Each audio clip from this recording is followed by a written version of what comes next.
जम्मू कश्मीर में विधानसभा चुनाव अब नजदीक हैं। हालांकि श्रीनगर में रह रहे कश्मीरी पंडितों में ज्यादा उत्साह नहीं दिख रहा। उनके मुताबिक अलग अलग राजनीतिक दलों की तरफ से किए गए वादे अब तक पूरे नहीं हुए। इनमें घाटी में उनकी वापसी तय करना, नौकरियां, घर और बेहतर जिंदगी जैसे वादे शामिल हैं। 1990 के दशक में आतंकवाद के बढ़ने की वजह से श्रीनगर और कश्मीर के दूसरे हिस्सों से दुखद पलायन के बाद से बड़ी तादाद में कश्मीरी पंडित देश भर में शरणार्थी के तौर पर रह रहे हैं। कि हम 35 सालों से सुन रहे हैं और देख भी रहे हैं कि आपके लिए वो करेंगे, ये करें, चाहे कोई भी गवर्नमेंट अभी अभी तक जो भी थी या अब आ रही हैं, चाहे जो भी आएगी, लेकिन हमको तसल्ली है क्योंकि ये ग्राउंड ज़ीरो पर कुछ नहीं करते हैं। इस टाइम ये बोलते हैं कश्मीरी पंडित उनका वोटर हैं, उनको ये कभी भी इस्तेमाल कर सकते हैं। अब इसके बाद भी कैसे चलेंगे हमारे साथ वो ईश्वर ही जानता है। बाकी हमको तसल्ली पहले ही है कि हमारे लिए कुछ नहीं होगा। कश्मीरी पंडित अपनी निराशा नहीं छिपा रहे हैं।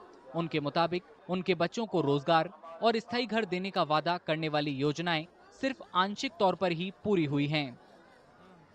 अभी सबसे पहले ये दिक्कत है कि अगर जो भी आना चाहता है इस टाइम भी, हमारे कुछ बच्चे माइग्रेंट, उन्होंने पीएम पैकेज दिया है, 6,000 मुलाजिम का पैकेज दे दिया, लेकिन उनमें 2-2.5 हज़ार का क्वार्टर बन गया और 2-2.5 हज़ार पिछले 4 साल 5 साल से रेंटों पर रह रहे हैं। उनका समस्या अभी तक किसी गवर्नमेंट ने हल नहीं किया। वहीं दूसरे लोग जम्मू कश्मीर में शांति और आपसी भाईचारा बने रहने की कामना कर रहे हैं। उनके मुताबिक सभी के लिए बेहतर भविष्य सुनिश्चित करने का यही इकलौता तरीका है।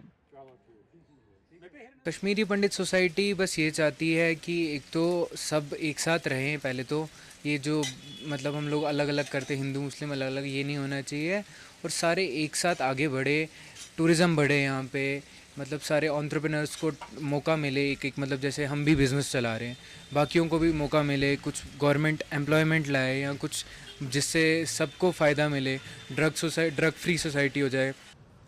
जम्मू कश्मीर में 90 विधानसभा सीटों के लिए 3 चरणों में वोट डाले जाएंगे।